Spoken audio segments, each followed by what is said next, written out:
Greetings, geeks. Welcome to episode 491 of Geeks in Space. I am Rob Commander Takamalda, and I am joined today by two of the finest geeks who you're ever going to meet, who are willing to pretend that they are in low Earth orbit. I'm going to start with Rob Roseboom. Yeah, that's me. And Chris DeBona. Hello, I'm Chris DeBona, and I'm here today to talk to you about the advantages of jet propulsion in your outboard motor. Critical. There's a man by the name of Robert Roseboom, and he has a problem. Does he fix his Honda outboard 50 horsepower motor, or does he replace it with the Evinrude BF50 competitor, which is a jet model? The problem is they're really, really spendy. Rob? Yeah, I'm going to have to start a Kickstarter if I'm going to get one of those jet boats. Also, the shits and giggles is a 200 square foot, pontoon boat that weighs almost 2 tons. So you're not really ever skipping across the waves in it. You know what I mean? Wait a second. So the S&G, your boat, the fine craft, is a pontoon boat. Yes. So it has 2 pontoons or 3? Yes. 3. No, 2. So here, okay, I'm gonna Google for pontoon boat. Pontoon boat. For what it's worth, Chris, Wait. your camera has frozen on my end, so. Oh, really? Yeah. No. It's been a weird day for my camera. I'm gonna restart OBS. Bam! I hate technology because it'll always be stronger than me. Rob, I was thinking that at this point it might be cheaper for us to just get an old jet ski and then just tow the shits and giggles around. Yeah. I'm not sure jet ski has enough power. We'd for sure have to get a Sea-Doo, like one of the big ones. Oh, for sure. Then it probably could pull it around. Not very fast, though. But it would be fun because then when, people do the wakeboarding next to the boat, then we would have an away craft to attack them. Ooh. Oh, we could just get a dinghy and pull that behind, You guys have a lot of dinghies. Yeah. It's true. Okay. Plus, also, if we're pulling it with a Sea-Doo, you're going to want to go ahead and cut the line and get away from the boat before it, travels into you, since there aren't very good water breaks created yet. Inertia's a problem. So is this the kind of boat you have? Indeed. So it's basically 2 pontoons to keep you afloat, and then a flat board, and then crap. Yeah. Imagine that, but made 30 years ago. Ooh. Vintage. Yeah, that's right. Well, I mean, pontoon technology hasn't, greatly advanced in probably the last 100 years. So That's true. Well, I mean, that's pretty good representation. Well, I don't know if I agree, because it's my understanding that with these pontoon boats, they'll fill the pontoons with closed cell insulation, right? I mean, or no? Is that not a thing? No. To Well, help maybe keep them now. super floaty when they get punctured, I think the ours Tritune is the only advance in pontoon technology. Sorry, Rob. Yeah. Well, I know that a good portion of the pontoons are hollow, simply because of the time we almost sank. We're taking on water, boys. Get bailing. Yeah. We had a very full boat. Way too many people on the boat, and Cliff actually walked to the front of the boat because that's where there was only one of the few spaces that were available to him yet. And he's like, "Hey, Rob, there's bubbles coming up from your pontoon." And I "Shut up, really?" And he says, "Yes." So everyone's really quiet, and sure enough, you can hear the sound of water filling an empty space. So there were many good things about that. Like, for example, the fact that it contained basically the entire production staff of Slashdot at the time. Yes. And the company lawyer, right? Yeah. Yeah. Oh, Jay was Jay there? was That's there. great. Yeah. All right. Well, we should get Tekken. Important news stuff. Chris, you shared a good one on Perseverance, the new Mars rover. It's a good follow-up to what we had on Wednesday.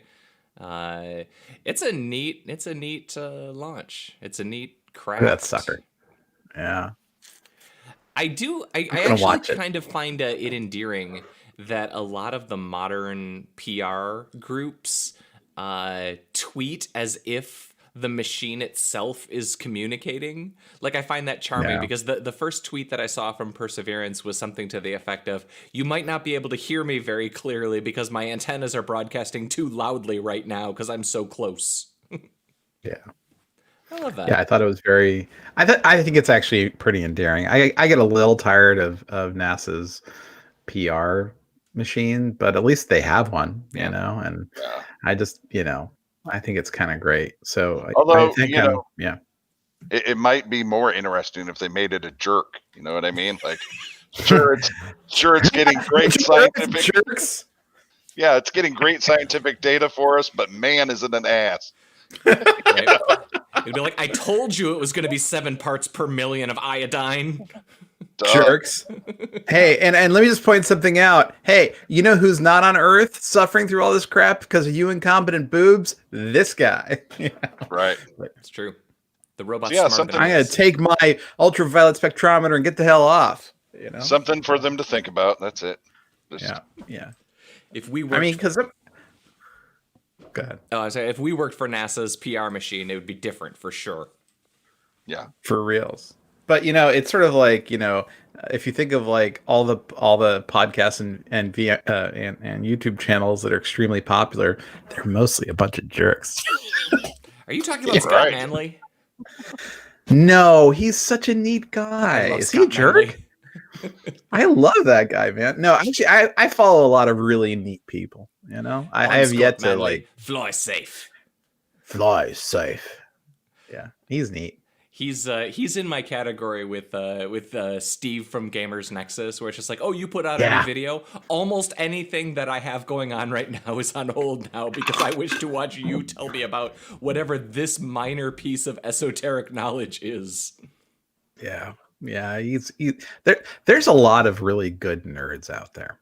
So this is like Good Nerd Weekly. Let's talk about all the good nerds. Good we follow. nerds. Well, if we want a nerd story, I got there's a paper on what if Planet 9 is actually a primordial black hole. Okay, we've been talking about. check I mean, this that's one of those stories that kind of comes back and forth. They've been trying to figure out what Planet 9 is for a while, and I don't know. This is a paper. I don't understand math and science enough to comprehend it, but I like that that's still something that we're talking about. Yeah, so I don't know. I'd imagine this is a legitimate journal, but I thought that black holes had to be at least solar mass or greater to be able to not snuff themselves out almost immediately. So that's the primordial black hole thing, though. It's a theory about how there can actually be smaller black holes based on some sort of math that is smarter than me. Okay. Why? Isn't it fun to think about, though? I mean, I think the most important thing for us to consider is the fact that this primordial black hole that is obviously 100% sure orbiting just outside Pluto is actually a gateway portal for us to a parallel dimension where people wear their masks. Yeah. I mean, it's a gateway to the global nexus of primordial black hole inputs and outputs, so that we can go to anywhere in the galaxy, right? So, Cthulhu. That's what I got to say. Yeah, you're probably. So you think it's a portal to hell? No, to Cthulhu's realm, which is different than hell. Oh, okay, sure. It's probably like some Hitchhiker's Guide to the Galaxy, like on-ramp. I like that idea. Mm-hmm. We'll get there, man. It'll be awesome. So Tenet now, 80% of U.S. theaters are going to show Tenet on September 3, which is going to make me just so angry. I think they're just trolling us at this point. I don't think that they're going to... I mean, come on. I mean, what cities are ready? Maybe Boston, maybe like Andover or something. Like, those are the only like level 3 or level 2, cities with movie theaters in the country. And it's like, that's not 80%. Everywhere else, it'll be a COVID kill box, Well, Well, the movie industry has lost a lot of money, and they want to make sure that at least the last quarter they squeeze in some cash. Yep. So before they kill I'm their sorry, they hardest should- core fan base. well, they should absolutely murder all the people. That's the answer for the movie business. If they kill all their fans, no one's going to go to the Tenet 2 Electric Boogaloo or whatever. So. well, they're saying that kids can't get it, except for all the kids who have gotten it, including the summer camp here in our state that got closed down. Well, and then they bring it home and they kill off their grandparents. So it's like, I guess what Tenet is saying and Warner Brothers is like, listen, we don't want you to die. But if your grandparents go, they really just like that Merchant Ivory crap. They're not coming to our movies. Yeah. Grandma is certainly not going to go see Tenet. Right. So they're not losing anything. Grandma hasn't actually gone to a movie since The Sisterhood of the Traveling Pants. So it's pretty fried clear. Green tomatoes. Yeah, fried green tomatoes. Oddly enough, I think that those might be the two movies last seen by each of the elder women that I worry about in the theater. Yeah.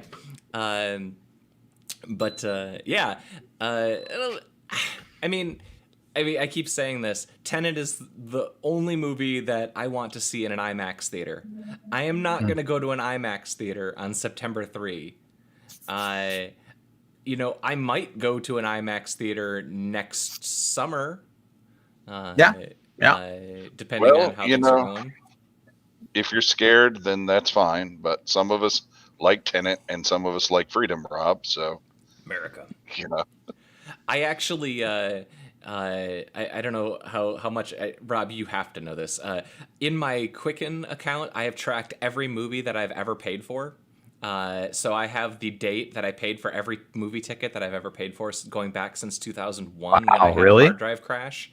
And because of this, I can actually generate a report and tell you how much money I've spent on movie theaters in the last 20 years. And I must tell you, I have spent a substantial amount of money going to a movie pretty much every week, plus popcorn, plus snacks, for going back, since I had a car. I don't want to go see Tenet anywhere except in an IMAX theater, and I don't want to see it on September 3. So I don't know. I'm one bullet point on that list, but I represent many thousands of dollars of revenue for that industry. Well, they're also, at least here in Michigan, are opening up casinos again now. Yeah. But they have to be at 15% capacity. I believe that's what the number is. Which means 15%. They can rip those people off, right? Sure. Which means, of course, only one blackjack table is going to be open. So all 5 people are going to be sitting at the one open blackjack table. So they'll do it. Good job. Yeah. So there's the on the list. There's the ZSA Moonlander, which is just a weird. Yeah. What is this? It's a weird keyboard. Oh, look at that! And I always love weird keyboards. That's a cool keyboard, man. It's a cool looking keyboard. It's traditional enough that it's not, impossible to figure out and get productive on, and yet it's funky. It's interesting because the keys are just stacked. There's no offsetting to the keys, and also it's designed so that you can separate and remove the right hand side, so that you can use that on a larger larger mouse surface. Many years ago, back in the Geek Compound era, in fact, I had a split keyboard mounted onto each side of my armrest, which I remember that. Yeah, I really liked it. The problem with it was that you had to use your left thumb on a little tiny trackpad, and that was not ideal. Especially not. So I just got a new mouse, and it's like a much higher resolution mouse, and you need it now. Because I've got the 2 monitors side by side. You really need a lot of mouse accuracy now that computers are thousands and thousands of pixels wide. Back then I had like a 1024 by 768 monitor or something, and you didn't need nearly as much of it. You get away with a little tiny trackpad back then. That's all I'm saying, I guess. Yeah, it's funny because I'm using one of my older mice on this computer. It's a G700 Logitech, and it's got you can dial in the resolution from the little keys on the thing. Mm-hmm. It's kind of great. I gotta tell you, it's like, you'll be like click, click, click, and you're getting all specific, and then you're like zoom, zoom. It's great, super fun. It's been weird for me actually Sorry, because whatever. buying a PC has meant I have a mouse again because I'd been using exclusively a trackpad with my Mac for 10 years, and it's actually been really weird to go. So I've actually bought like 5 mice in the last 6 months, trying to find a mouse that I actually like. I don't know. I've got a Logitech right now that I like. It's. I'm surprised that I like a light mouse. I used to like a heavy mouse, but now I like a light mouse. If you're gonna be using it all day too, it's like it kind of makes difference.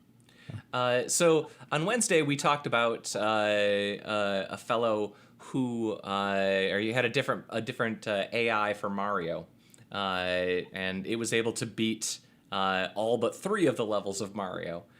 This week, Look Mom No Computer put up a video, or maybe I think this is a new video. It might be an old video, but no, it's new. He hooked up his Mario to a modular synthesizer and is trying to play Mario with oscillators. Wow!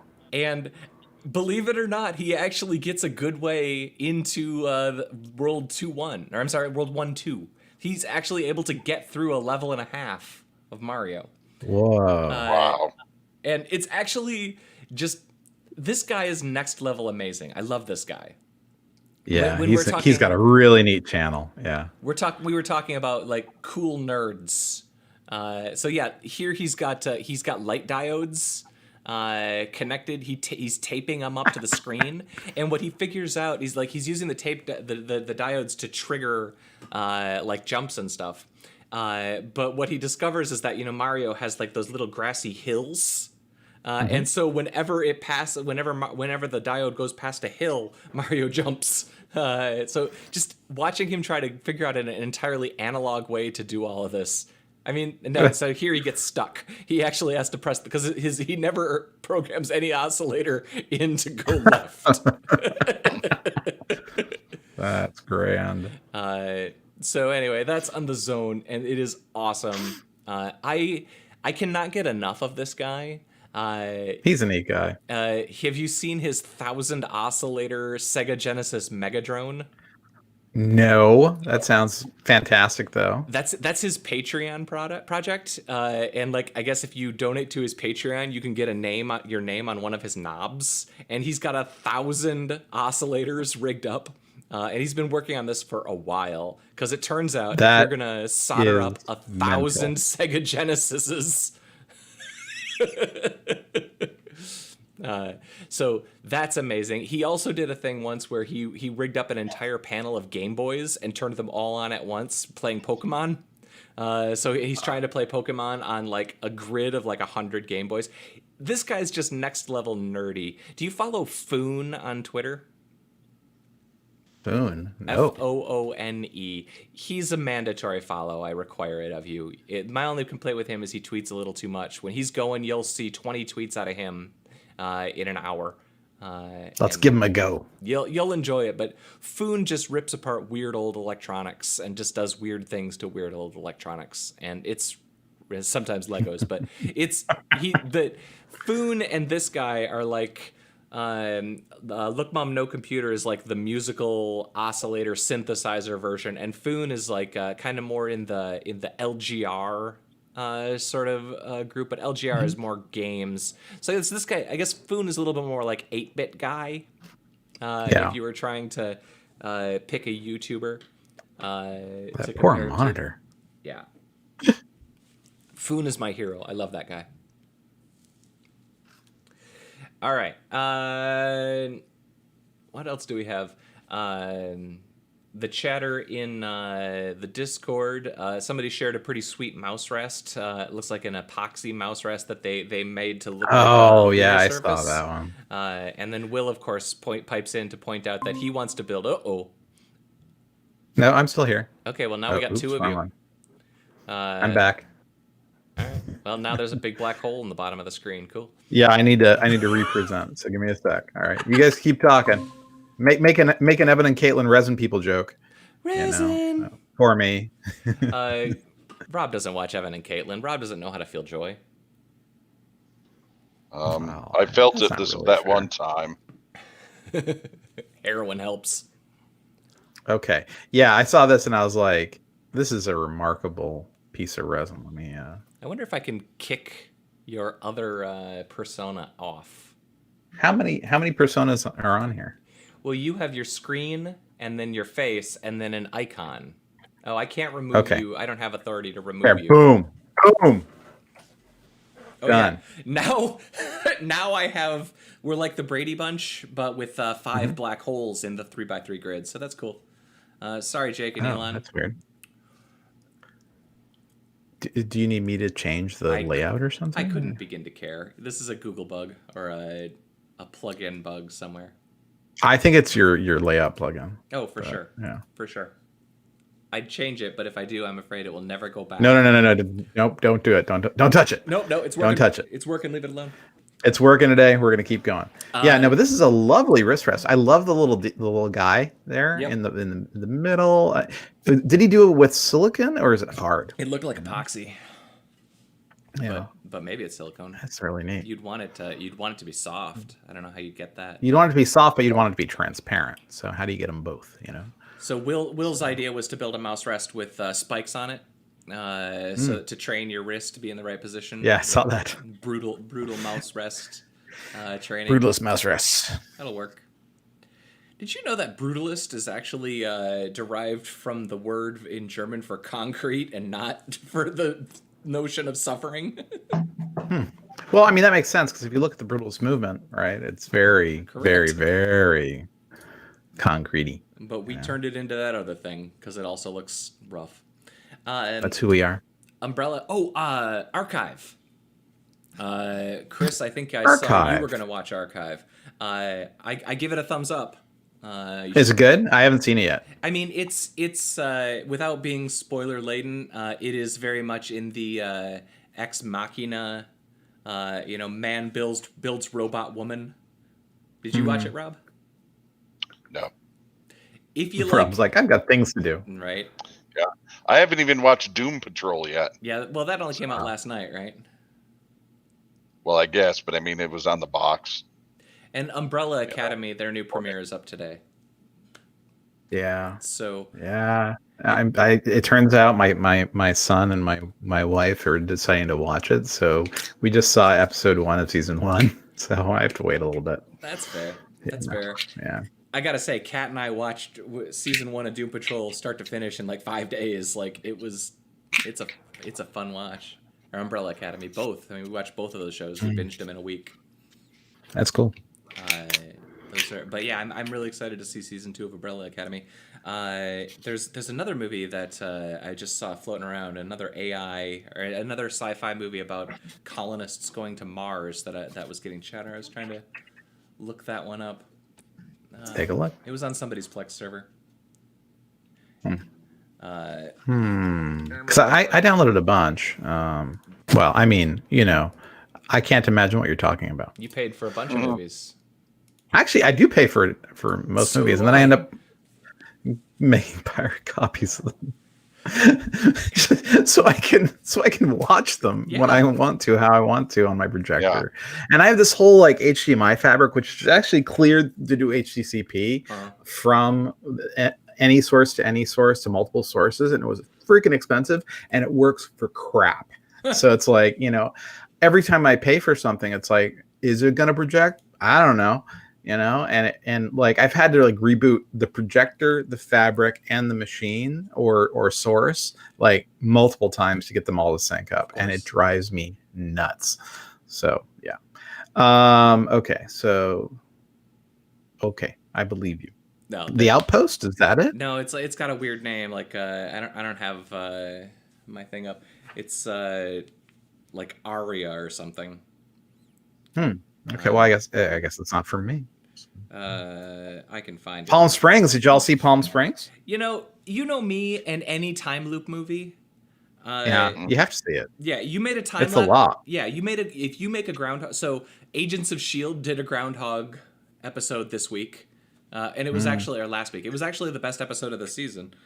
So yeah, I will watch any looping movie ever. That's just my rule. But what did you think of it?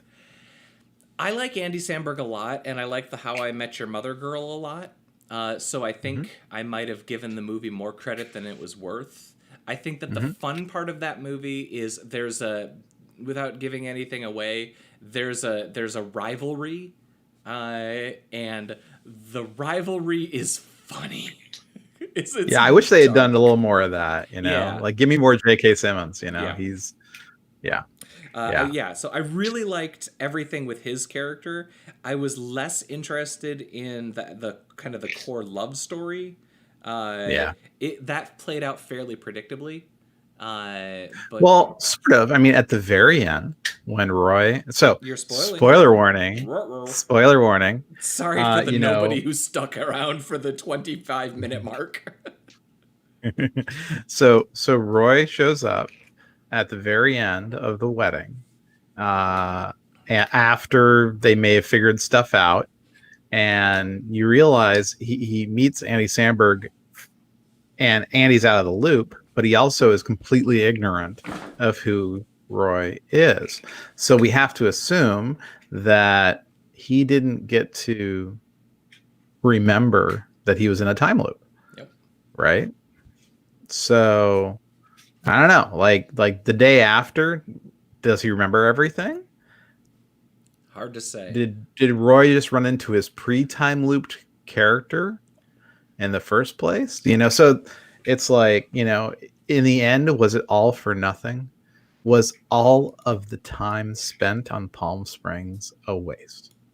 I mean, so there you go. Yes, that's the question I left it with. Yes, that was the movie. Isn't all entertainment worthless then? Well, yes. So. Okay, the movie is called Aniara. A ship carrying settlers to a new home on Mars after Earth is rendered uninhabitable, probably from COVID, is knocked off course, causing the passengers to consider their place in the universe. And it looks like it's Swedish, maybe. It's Swedish, and it had like 70 Rotten Tomatoes. So. Well, that might be my afternoon. That's a good looking spaceship they got there. I am continuously amazed at how far special effects have come in the last even like 5 years. Oh yeah. And I'm so appreciative of movies with spaceships that don't look like airplanes. You know what I mean? Yeah. Look, it's a single screw. Oh wait, no, this one looks like a Swedish hotel. No, so it's not an airplane. Yeah, it's the Avenue 5 model. Oh, great. So. Right. He's even got the little stripes on his shirt, so it's cool. I'm looking forward to watching this one, but I just need to watch things that are interesting and funny and distract me from the real world. No, I would look forward to this. I'm super into stuff like this. I will pretty much. It came out in 2018. That's really something. Yeah, just making the round. Well, a lot of movies are weird, right? They had like a limited, like a release that just put them at a couple of shows or something, and so now everybody's just desperately throwing everything they can on streaming as we run out of anything. Yeah, it's really true. I honestly, when they say, "Oh, new season dropping," I'm like, "You must have filmed this in the before times." So I'm like, "Really?" Yeah. I watched the Comic-Con panel for What We Did in the Shadows. And which I absolutely adore that show. But they ADR'd. They did all of their ADR remote for that show. They edited it and released it under quarantine. Because they shot it, at the end of last year, I guess, or maybe like around January, February this year. I'm not sure. And there was a couple of other shows too that they were saying that they filmed them and they're doing the ADR remotely. But I mean, that pipeline, there can't be a lot left in that pipeline now. There really can't. All that's left now is the garbage. Well, folks, there's going to be a lot of garbage. We've hit the 29-minute mark. We can say goodbye, and then we can talk about all of our medical maladies. Yeah, right? Yeah.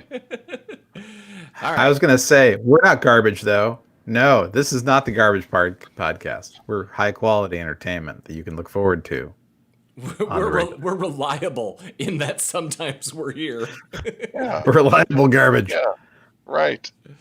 We're that comfortable slipper you just can't get rid of, you know? That's Just- right. That's right. All right. Goodbye, Chris DeBona. Goodbye. Thank Goodbye, you for Rob having me. Roseboom. Goodbye, everybody. I am Rob Commander Taco Malda. This has been episode 491 of Geeks in Space. Fly safe. Oh, wait, what is it? Fly safe. Fly safe. Fly safe.